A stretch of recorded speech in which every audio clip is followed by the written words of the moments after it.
Hello and welcome back to the MOOC for Masters on Academic Writing. My name is Jeremiah Hendren and I'm going to be telling you about the writing process today. I'd like to start with a quote from the famous author Isaac Asimov. "Writing to me is simply thinking through my fingers." Now this is the perfect frame to think about the writing process as a whole. Writing is not just about coming up with a final product, but it's actually a tool that you can use to figure out what you think about your topic. It's a tool you can use to get to that final product. The technique that I'd like to teach you today I call the 2.5 draft method, or simply put, make a mess, then clean it up. In the first step, you just want to get your ideas down on paper. I call this draft half because it's not really a draft. It's merely a process through which you get ideas from your subconscious mind into your conscious mind. You impress yourself with all the different things that you actually know about your topic, but you didn't know that you knew about your topic. This is the most effective technique that I know to get over writer's block. When people say they have writer's block, usually the problem is that they're trying to write a perfect draft right when they sit down at the computer. So this draft half is a technique to make sure you never have writer's block again. So what I'd like you to do in a minute here is pause the recording and do an exercise that I call focused free writing. Now some of you might have done free writing before, which is where you simply write whatever comes to mind for 10 minutes, for example. This is a similar exercise, but it's focused free writing because you're going to try to respond to a specific question. So what you're going to do is first take out a blank piece of paper, and then I want you to write your question of the day at the top of that paper.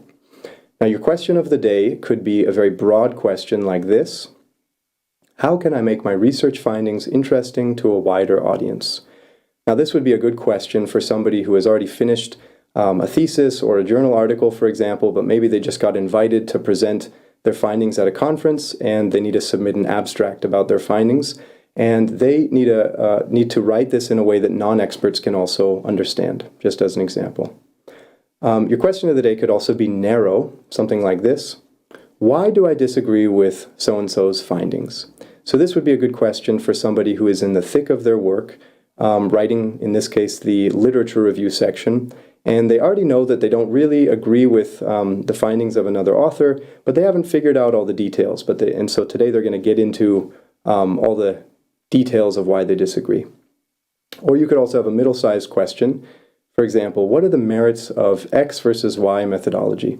Now this would also be good for someone who's already started writing their thesis or article or whatever the project is, but they haven't quite figured out how they're going to carry out their study. So they needed to choose the merits of one methodology over another. So I want you to just reflect on whatever you're writing on now and choose your own question of the day. Then you're going to set a timer for 10 minutes. And the only rule here is this: don't stop writing for the entire 10 minutes. Even if you only write, "I don't know what to say, this is a silly exercise, why is he making us do this," whatever. Look back at your question constantly and then always try to answer that from as many different angles as possible. And I promise you'll end up coming back to the question and writing something useful. So go ahead and pause the recording here and try the exercise. So welcome back. I'd like to share a little story about this technique. When I was writing my bachelor's thesis, my advisor taught me to do this, and for about 6 months, every single morning I'd wake up at 6 and sit down at my computer with a cup of coffee, write my question of the day, set my timer, and write. And I'll tell you, every day for 6 months I didn't want to do this, and every day for 6 months, when the timer went off, I didn't want to stop. I often ask my students in class to raise their hand if they didn't want to stop, and usually at least half of the students raised their hand, that they found maybe they thought the exercise was silly when they started it, but once they got into it, they wanted to keep going. And the reason is, this is a way to simulate a flow state. Usually when we talk about flow states, we think that just maybe 5 or 10% of the time when the sun's shining, we get into the flow. But if you want to be productive as a student or an academic, you have to be able to simulate the flow state, get into it anytime that you want. And this is a technique that lets you do that. I also always ask my students who surprised themselves with what came out of their pen in this process. And again, at least half of my students always raise their hand that they were shocked with what they didn't know that they knew, so to speak. And they were shocked at how this exercise helps bring such rich information from their subconscious into their conscious mind. So that's it for the draft half. We want to move on now to the first draft, which is where you're going to write out your text in a logical flow of ideas. This is the beginning of the clean it up phase of the writing process. An important point here is don't kill your rhythm. Don't suddenly invent reasons to have writer's block at this phase. You don't want to think at all about sentence construction yet, word choice, style, rhetoric, all these questions. That's going to come still later. You still just want to think about ideas. And I'm going to give you a practical technique to do this with the text that you just wrote. First, I want you to find a highlighter, or you could also just use a pen to underline if you like. And I want you to go back look at the text you wrote and highlight the important ideas or phrases. And then I want you to turn those highlights into 2 or 3 coherent sentences that answer your question of the day.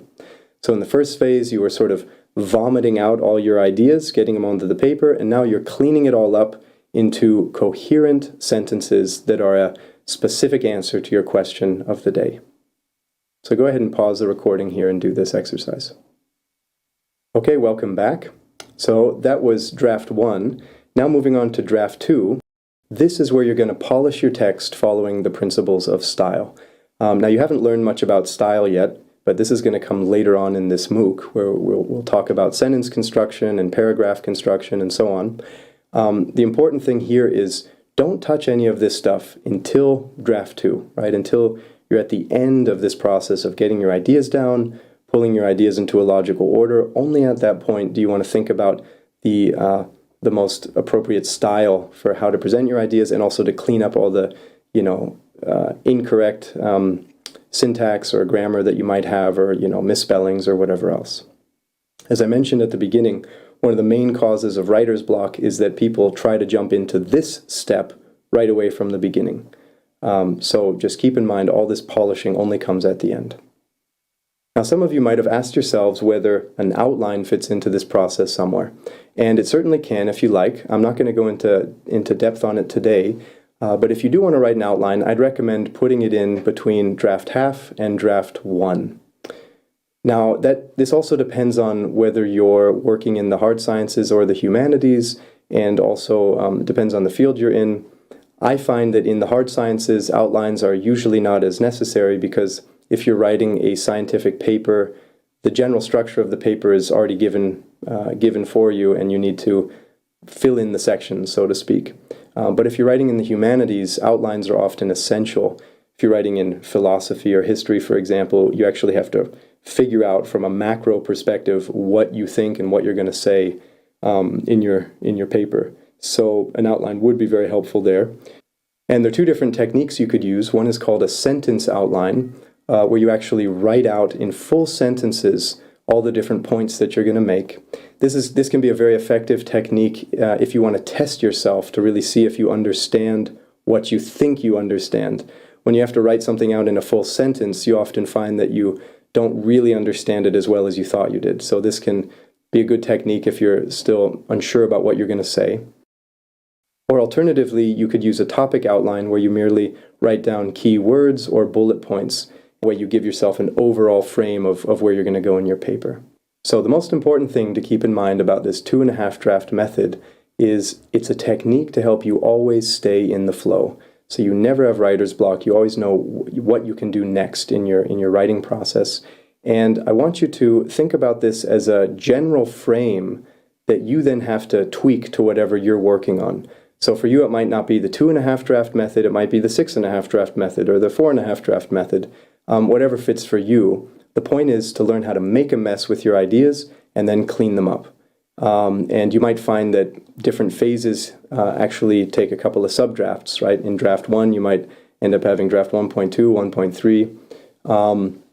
And you might even find, once you get into draft 2 or draft 1, you have to then scrap whatever you thought and go back to the beginning to draft half, because you Only once you got into figuring out the logical flow of ideas, only then you realize, wait, actually this topic isn't even the right one, and you have to go back to the beginning.